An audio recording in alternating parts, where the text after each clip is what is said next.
मुंबई शांत चित्र ऐकून घ्यावी ही माझी नम्र विनंती. छत्रपती शिवाजी महाराज हे मराठा साम्राज्याचे संस्थापक व आदर्श राजा होते. त्यांचा जन्म 19 फेब्रुवारी 1630 रोजी पुणे जिल्ह्यातील शिवनेरी किल्ल्यावर झाला. त्यांच्या वडिलांचे नाव शहाजीराजे भोसले व आईचे नाव जिजाबाई असे होते. त्यांनी वयाच्या अवघ्या 15व्या वर्षी स्वराज्य स्थापनेची प्रतिज्ञा केली. छत्रपती शिवाजी महाराजांनी गनिमिकाव या तंत्राचा वापर करून अनेक गड किल्ले जिंकले. त्यांनी शक्तीपेक्षा युक्तीचा वापर करून अनेक बलाढ्य शत्रूंचा पराभव केला.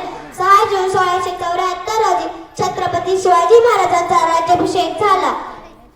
त्यांनी स्वराज्यातील सर्वांना समान न्याय व समानतेची वागणूक दिली. दुर्दैवाने 3 एप्रिल 1680 रोजी छत्रपती शिवाजी महाराजांनी अखेरचा श्वास घेतला.